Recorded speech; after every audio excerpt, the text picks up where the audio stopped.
Some promises survive longer than the people who made them. Maya was 30 when she finally opened the box. It had been waiting for her in a storage unit for 12 years. A small brown box with her name written on a label on the lid. Not printed, handwritten, the letters uneven, as if someone had taken their time, pressed too hard in some places, hesitated in others. She sat on the floor of that storage unit for 20 minutes before she touched it. Because some boxes, once opened, change everything. And she wasn't sure she was ready for everything to change.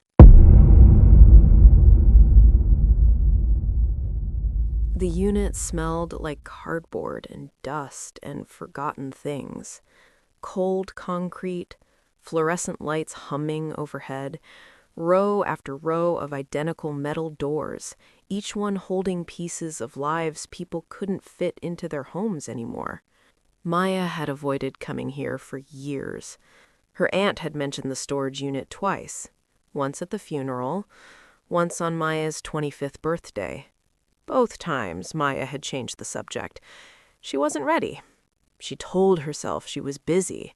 New job, new apartment, new relationship that demanded all her attention and left her exhausted. She told herself the box could wait, that whatever was inside had already waited 12 years. What was another 5? But the truth was simpler than that. She was afraid.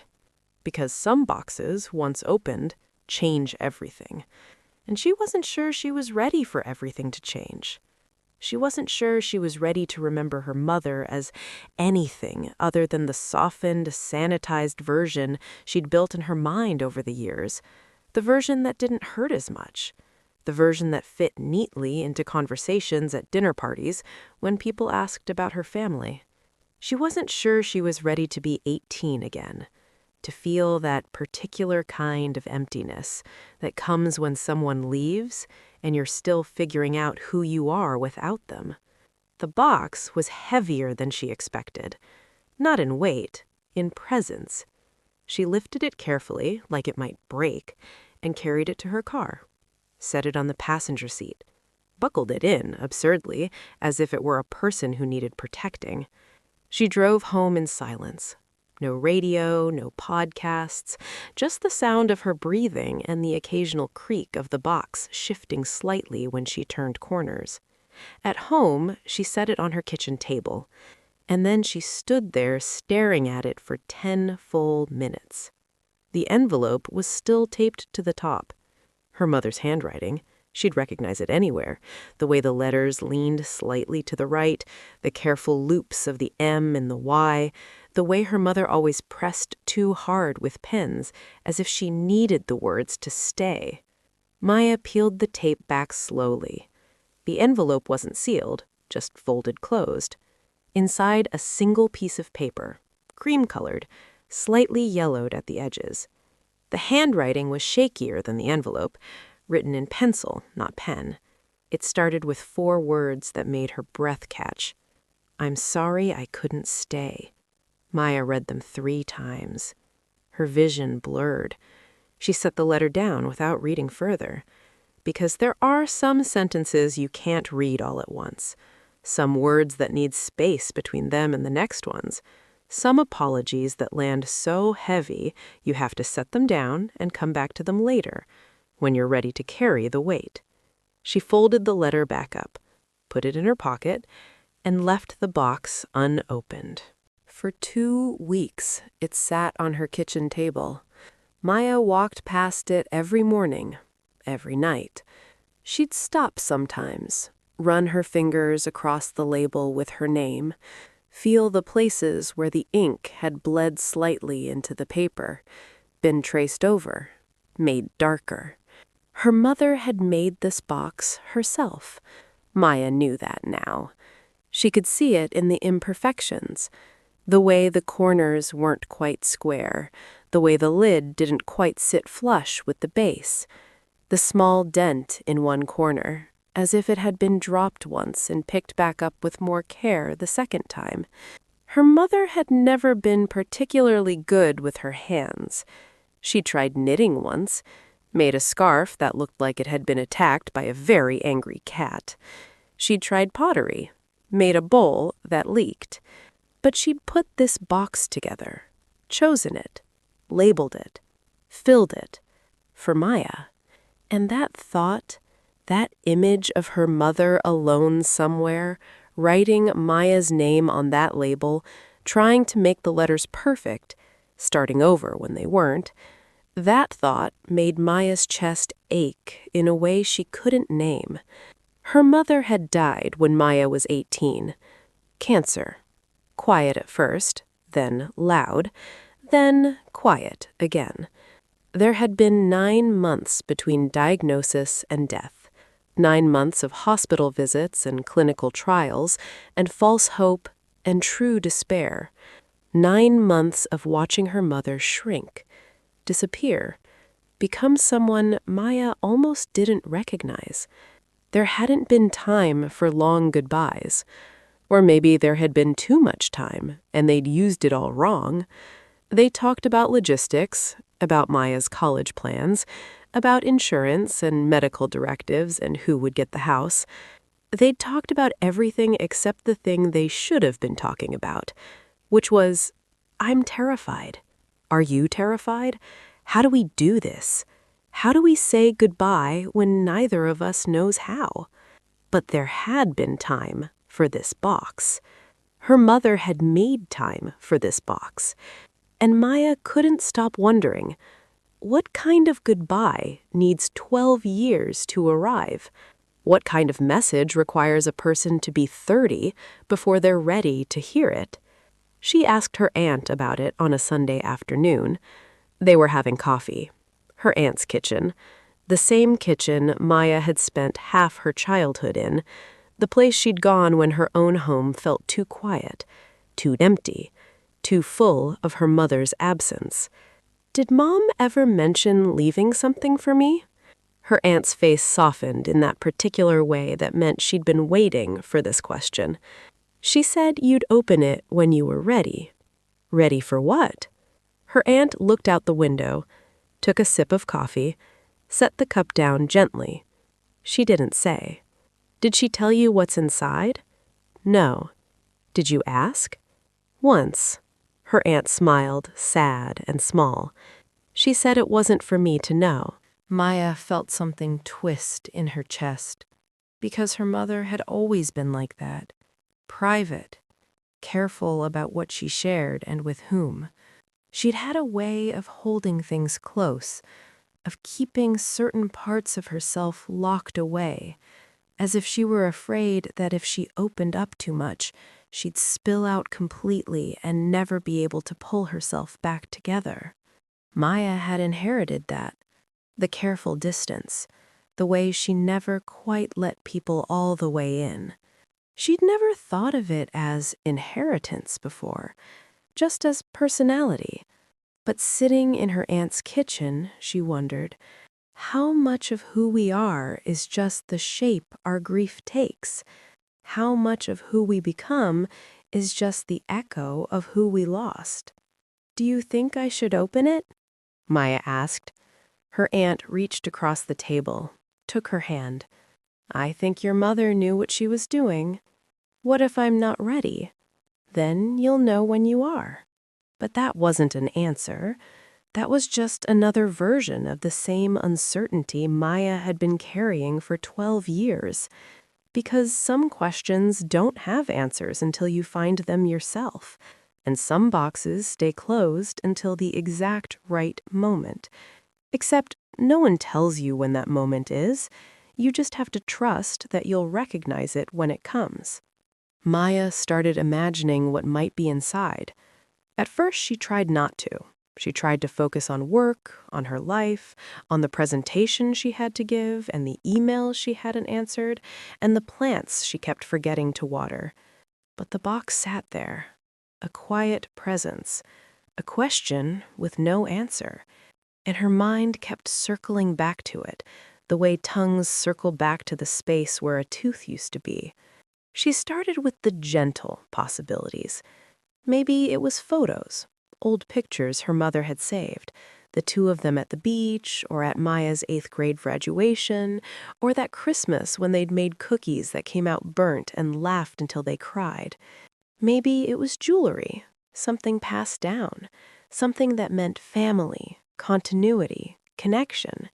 Maybe it was letters, a whole stack of them, one for every birthday her mother would miss, one for Maya's wedding day, if that ever happened, one for the birth of her first child, one for the moments her mother knew were coming but wouldn't be there to witness.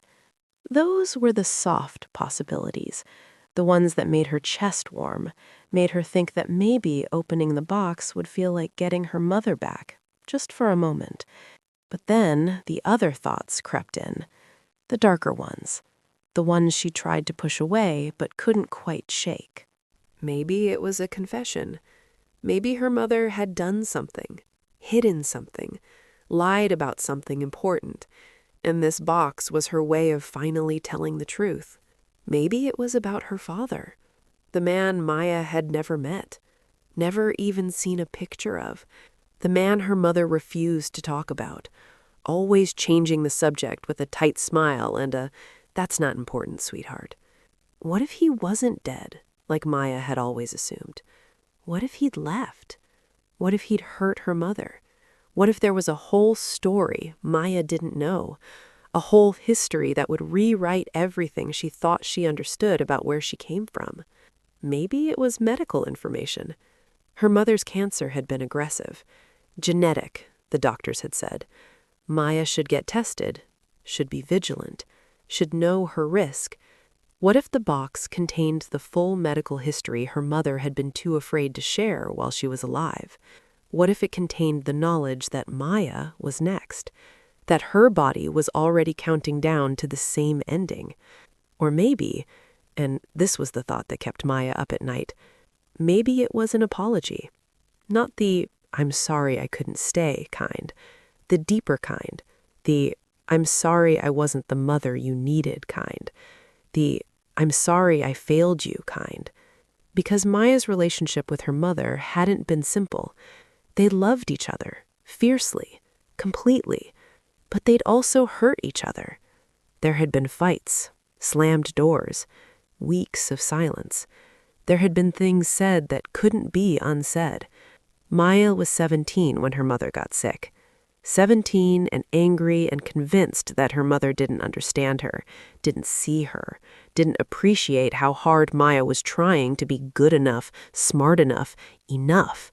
She'd said terrible things, cruel things, things she'd spent the last 12 years trying to forgive herself for. And what if her mother had written them down? What if the box contained a list of every way Maya had disappointed her, every moment Maya had fallen short? What if opening it meant facing not just her mother's death, but her own failures as a daughter? Maya knew these thoughts were irrational. Her mother loved her. She knew that. But grief doesn't follow logic, and fear doesn't care what you know to be true. It only cares what you're afraid might be true. So she prepared herself for weight, for revelation, for the kind of truth that lands like a stone in your chest and never quite settles. She prepared herself to have her understanding of her life, her mother, her childhood, herself, completely rewritten. She prepared herself for the worst. Because that's what we do, isn't it? When we love someone and lose them, we spend years imagining all the ways they might have been holding back, all the secrets they might have been keeping, all the truths they might have been too afraid to share. We convince ourselves that the box contains answers, that it will finally explain everything, that once we open it, we'll understand.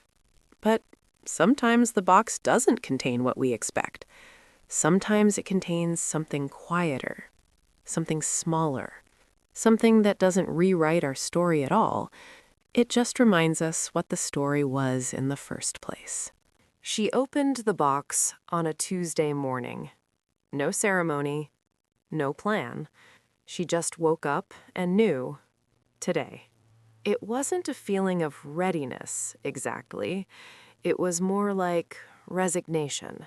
The box had been sitting on her table for 2 weeks. The letter had been in her pocket, unfinished, folded and refolded so many times the creases had started to wear thin. She was tired of carrying it, tired of wondering, tired of building up scenarios in her mind that might not even be real. She made coffee first. Strong, black, the kind that burns going down and wakes you up in a way that feels like punishment. She sat at the table, looked at the box. It looked back at her. Small, brown, ordinary except for the name written on the lid. Her name. The proof that this moment had been waiting for her all along. She reached for it, stopped, reached again. Her hands were shaking. She hadn't expected that. She'd thought she was ready, thought she'd moved past the fear, but her body knew better. Some doors, once opened, can't be closed again. Some truths, once known, become the only truth you remember. She took a breath. Another. Then she lifted the lid. Inside, there was tissue paper. Yellowed, folded carefully like someone had wrapped a gift and then reconsidered, smoothed it down, wrapped it again. The paper crinkled under her fingers. It smelled faintly of lavender. Her mother's perfume, the scent Maya had almost forgotten until it came rushing back all at once, so vivid it made her dizzy. She peeled the paper back slowly, layer by layer, and beneath it, 3 things. Just 3. Small, simple. Nothing earth-shattering, nothing that looked like it could rewrite a life, but they did anyway. The first was a drawing, crayon on construction paper, the edges torn. A house, a tree, a lopsided sun with too many rays. And in the corner, in a child's unsteady letters, Maya, age 6. She didn't remember drawing it, not at first. She held it up to the light, studied it. The house had 4 windows, a red door, a chimney with smoke that looked more like a tornado. The tree was enormous, bigger than the house, green leaves that were really just green scribbles, chaotic and joyful. And the sun. The sun had at least 20 rays shooting out in every direction, some long, some short, some straight, some curved. It was too much sun for one sky. But she'd been 6. She hadn't known you were supposed to limit the sun. She turned the paper over. On the back, in her mother's handwriting, the day she told me she wanted to be an artist, June 14th. Maya's breath caught. She did remember. Not the drawing, but the day. She'd been sitting at the kitchen table. Her mother had been making lunch. Grilled cheese that had burned on one side because she'd been distracted by something on the phone. And Maya had looked up from her drawing and said, out of nowhere, with the confidence only children have, "Mama, when I grow up, I'm going to be an artist." Her mother had smiled, set the phone down, come over and looked at the drawing like it was the Mona Lisa. "You will," she'd said. "You absolutely will." Maya hadn't become an artist. She'd become an accountant. Numbers, spreadsheets, tax returns. Safe, practical, predictable. She'd stopped drawing sometime in middle school, when other kids had gotten better, and she'd realized that wanting to be good at something wasn't the same as being good at something. She'd put the crayons away, told herself it was fine, that she'd find something else. And she had. But sitting at her kitchen table, holding this drawing, she realized she'd never stopped creating. She still doodled in the margins of her notebooks during meetings. She still rearranged the furniture in her apartment every few months, trying to make the space feel right. She still spent hours choosing the perfect words for emails, crafting sentences like tiny works of art that no one would ever notice. She'd just stopped calling it art, stopped thinking of herself as someone who made things. But her mother had seen it, had saved this drawing from when Maya was 6 and believed without question that she was an artist, had kept it all these years, as if to say, I knew who you were before you forgot. The second thing was a hair ribbon, pale yellow, fraying at the edges. Maya stared at it. She remembered this ribbon, not from wearing it, from wanting to wear it. She'd been 8, maybe 9. It had been her mother's ribbon first, something her mother wore on special occasions, tied in her hair or around her wrist like a delicate bracelet. Maya had asked to borrow it once, for a picture day at school. She'd wanted to look beautiful, the way her mother looked when she wore that ribbon. Her mother had hesitated, just for a second.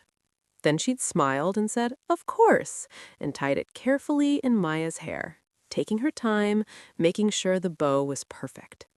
Maya had felt like royalty that day, like she was carrying a piece of her mother with her, like she was someone worth looking at.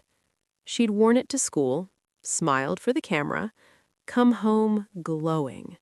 And then, a week later, it was gone. She'd searched everywhere, her room, the bathroom, the car. She'd retraced every step, every moment, but the ribbon had vanished. And she'd cried. Not the quiet, dignified kind of crying, the ugly, heaving 8-year-old kind, the kind that feels like the world is ending because in that moment it is. Her mother had held her, stroked her hair. "It's okay, sweetheart, it's just a ribbon." But it wasn't just a ribbon. It was proof that Maya could be beautiful, that she could be special. And she'd lost it. Her mother had looked for it. Maya remembered that now. For days, her mother had quietly searched, checking coat pockets, looking under furniture, opening drawers Maya hadn't opened in months. "Did you find it?" Maya had asked every night. "Not yet, sweetheart, but I'm still looking." Eventually, Maya had stopped asking, accepted that it was gone forever, moved on the way children do, easily and completely, until the memory was barely there at all. But it wasn't lost. It had been here, in this box, saved. Maya picked it up. The fabric was soft, worn thin in places. On the back of the tissue paper beneath it, her mother had written, "The day she asked me if she was pretty. I should have told her she was so much more than that. But I just said yes, because I didn't know how to explain that beauty isn't something you wear, it's something you are. And she's always been the most beautiful thing I've ever seen." Maya's vision blurred. She'd spent so many years wondering if she was enough, pretty enough, smart enough, good enough. She'd dated people who made her feel small, worked jobs that made her feel invisible. She'd looked in mirrors and seen all the ways she didn't measure up. And here was her mother, 12 years gone, telling her, "You were always enough. You were more than enough. You were everything." The third thing was a rock. Small, smooth, gray, with a thin vein of white running through it, like a scar. Maya picked it up, turned it over in her palm, and something cracked open inside her, because she knew this rock. She'd found it when she was 7, at a park near their old house, the one they'd moved away from when she was 10. That had been a creek. She'd been wading in it, looking for treasures the way children do, convinced that the world is full of magic if you just know where to look. And she'd found this, a rock that wasn't special, wasn't unusual, just a rock.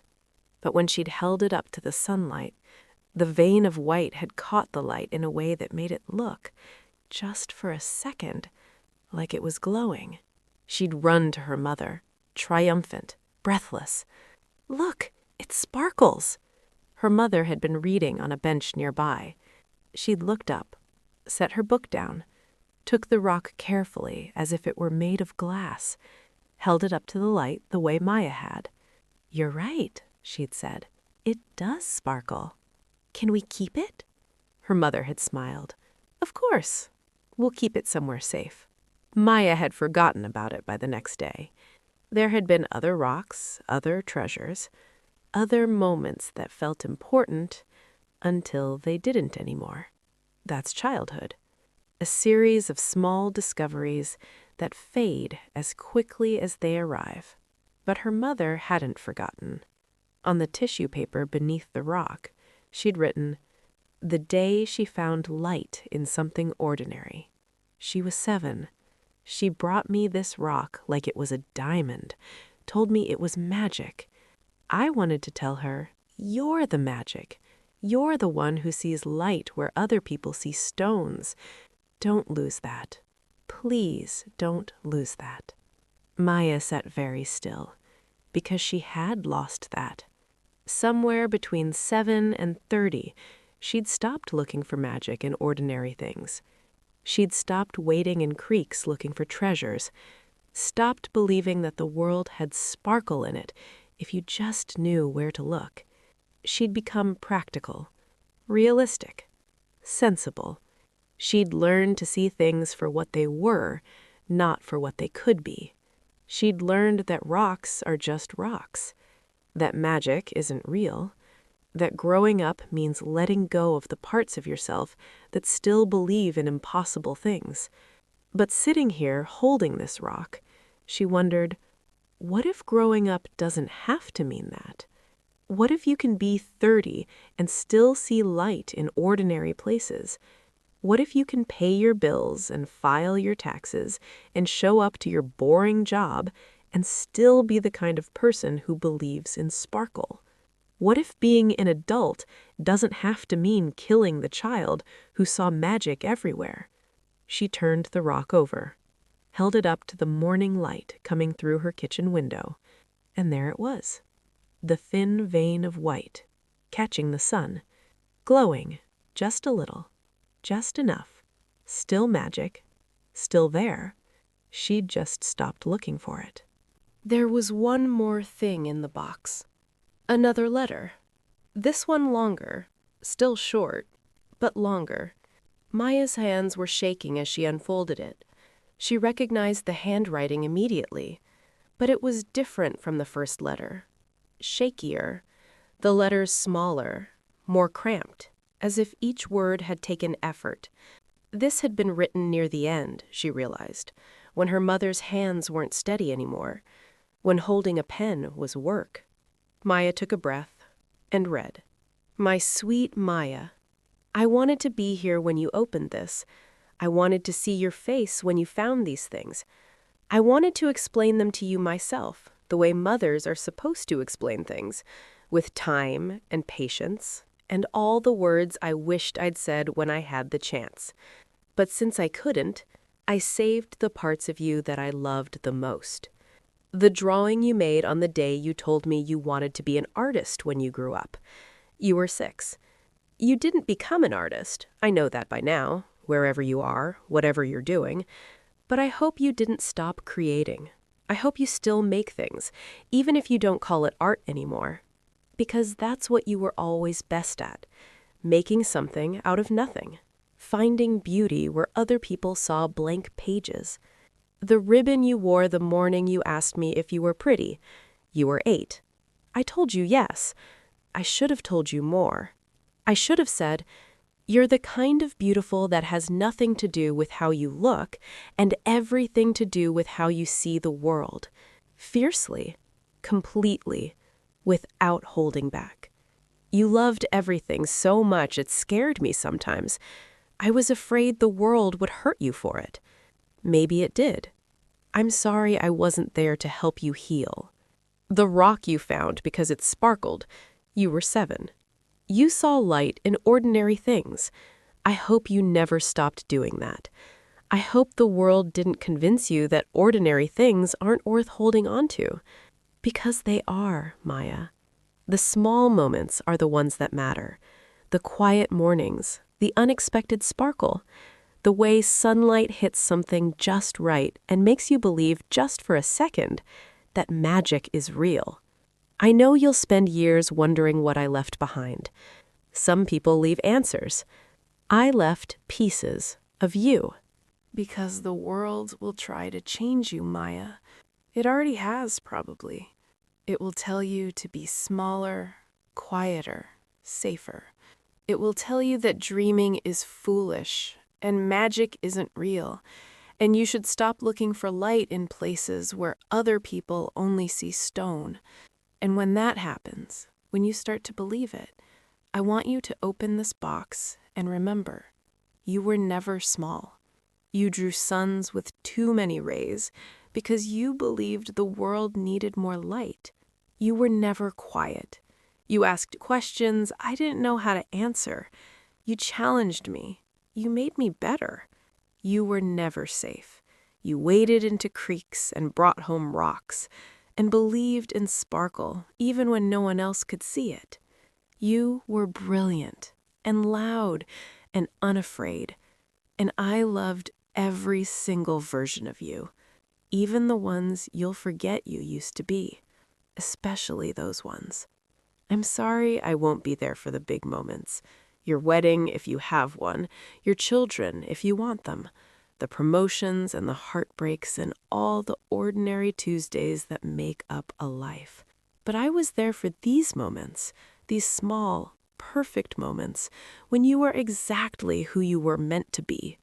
And I saved them, so you'd always have proof that you were loved, not for who you became, for who you were, all along. I love you, Maya. I'm sorry I couldn't stay, but I never really left. I've been here the whole time, in the sparkle, in the light, in the parts of you that still know how to see magic in ordinary things. Mom. Maya sat on her kitchen floor for an hour, maybe longer. Time felt strange, elastic, like it had stopped moving forward and was just holding her here, in this moment, with her mother's words and the 3 small objects that had rewritten everything. The drawing in one hand, the ribbon in the other, the rock in her pocket, right where she used to keep treasures when she was 7. She didn't cry. Not right away, because some grief isn't about what you lost. It's about what you forgot you were given.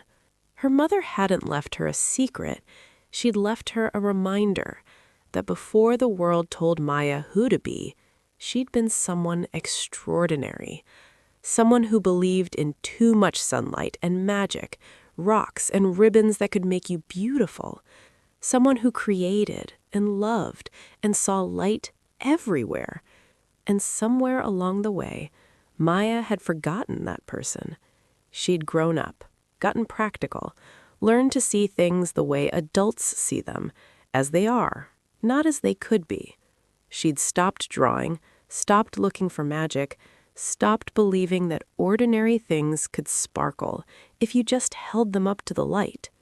But that person was still there, hidden, buried, waiting, in a box with her name written on the lid. Her mother hadn't left a secret. She'd left a mirror. Not the kind that shows you who you are now, the kind that shows you who you were before the world started telling you who to be. And maybe that's the hardest kind of mirror to look into, because it shows you all the ways you've changed without meaning to. All the parts of yourself you've let go of because they didn't seem practical or profitable or mature enough. All the light you used to see that you've trained yourself not to notice anymore. Maya thought about the last 12 years. She'd built a life, a good life by most measures. She had a job that paid well, an apartment that was hers, friends who showed up when she needed them. She was fine, more than fine. She was successful, but she couldn't remember the last time she'd made something just because she wanted to. The last time she'd looked at the world and seen possibility instead of obligation. The last time she'd felt like that 6-year-old with a purple crayon, convinced that the sun needed 20 rays and not caring what anyone else thought about it. When had she stopped being that person? It hadn't been sudden. There hadn't been a moment when she decided to put away childish things and become someone sensible. It had been gradual, a slow erosion, one that's not realistic, at a time. One, you need to be practical, at a time. one grow up at a time, until she looked in the mirror one day and barely recognized the person looking back. But her mother had seen it coming, had known, even when Maya was 6 and 7 and 8, that the world would try to sand down her edges, make her fit, make her acceptable, make her small enough to be comfortable. And she'd saved these things as proof, as evidence, as a reminder that Maya had once been someone who refused to be small. And maybe, she could be that person again. Not the same way, not with crayons and creaks and unbounded confidence, but in her own way, in ways that fit the life she had now. She could create again, not as an artist, maybe, but as someone who makes things, who builds, who designs, who finds ways to put beauty into the world even when no one's watching. She could love fiercely again, without holding back, without protecting herself so carefully that nothing can reach her. She could look for the sparkle again, in ordinary moments, in quiet mornings, in the way light hits things when you're paying attention. She could be loud again, ask the questions no one wants to answer, challenge the way things are, refuse to shrink herself to make other people comfortable. She could be unafraid again. Or maybe not unafraid, but brave anyway. The way children are brave. Not because they don't feel fear, but because they haven't learned yet that fear is supposed to stop them. Maya kept the box on her nightstand. She didn't open it every day, but she liked knowing it was there. A reminder that someone had loved her, not for who she became, but for who she was when she still believed in sparkling rocks and lopsided suns. That some goodbyes aren't endings, they're safekeeping. And that the people we lose don't leave us empty. They leave us whole, if we let them. She started small. The week after she opened the box, she bought a sketchbook. Nothing fancy, just a spiral-bound notebook from the drugstore. She didn't know if she'd use it, didn't know if she remembered how to draw, or if her hands even knew how to hold a pencil for anything other than signing forms. But she bought it anyway. And one night, when she couldn't sleep, she sat at her kitchen table and drew. The tree from her childhood drawing, the enormous one, bigger than the house. It didn't look good. Her lines were shaky, the proportions were wrong, but it felt good, like coming home to a place she'd forgotten existed. She called her aunt the next week, not for any particular reason, just to talk. They talked about small things, the weather, a book her aunt was reading, a recipe Maya wanted to try. And then, quietly, Maya said, "I opened the box." There was a pause. And she left me pieces of my childhood, a drawing, a ribbon, a rock I found when I was 7. Another pause, longer this time. "That sounds like her," her aunt said softly. "She always saw you so clearly." Maya's throat tightened. "I don't think I've been seeing myself clearly." "No? I think I forgot who I used to be, before everything got so complicated." Her aunt was quiet for a moment. Then, "It's never too late to remember." And maybe that was true. Maybe you could be 30 and still find your way back to 6. Not literally, not in the ways that don't fit anymore, but in the ways that matter. In the belief that the world has magic in it, in the courage to create things that might not be perfect, in the willingness to love without armor, in the ability to see light in ordinary places. Maya started saying yes to things she would have said no to before. A painting class her coworker had mentioned. A weekend trip to the mountains, even though she'd have to take time off work. A volunteer position at a community center, teaching kids art who reminded her of herself at that age. She started saying no to things that made her smaller. The relationship that had been slowly suffocating her for 2 years, she ended it. The job that paid well but left her feeling empty, she started looking for something else.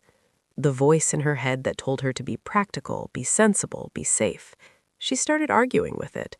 She wasn't reckless. She still paid her bills, still showed up, still did the things adults are supposed to do, but she did them differently now. With more color, more light, more of the person she'd been before she learned to be careful. One Tuesday morning, 6 months after opening the box, Maya was walking to work when she saw it. A rock on the sidewalk. Small, ordinary, gray. She almost walked past it. She had a meeting in 20 minutes, a presentation to give, things to do that mattered more than rocks on sidewalks. But she stopped, picked it up, turned it over in her hand.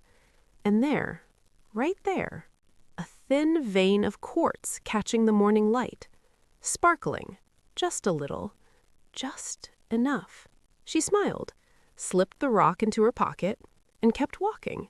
Still an adult, still responsible, still on her way to a meeting that mattered, but also still the 7-year-old who knew that magic was real if you just knew where to look. Both things at once, whole, the way her mother had always seen her. We all have boxes, don't we? Not literal ones, maybe, but metaphorical ones. Places where the people we've lost stored pieces of us for safekeeping, memories they chose to preserve, moments they held on to, versions of ourselves they saw more clearly than we ever could. And sometimes, if we're lucky, we find those boxes. Not when we expect to, not when we think we're ready, but when we need them most. When we've forgotten who we used to be. When we've let the world sand us down so much that we barely recognize our own reflection. When we need someone to remind us, you were always enough. You were always more than enough. You were everything. Maya's mother knew what she was doing. She knew that Maya would spend 12 years imagining the worst, building up scenarios, preparing for revelation, bracing for impact. She knew that Maya would open the box expecting answers, expecting explanations, expecting some great truth that would finally make everything make sense. And instead, she'd find something smaller, something quieter, something that didn't explain anything at all. It just said, I saw you, I loved you, I saved you.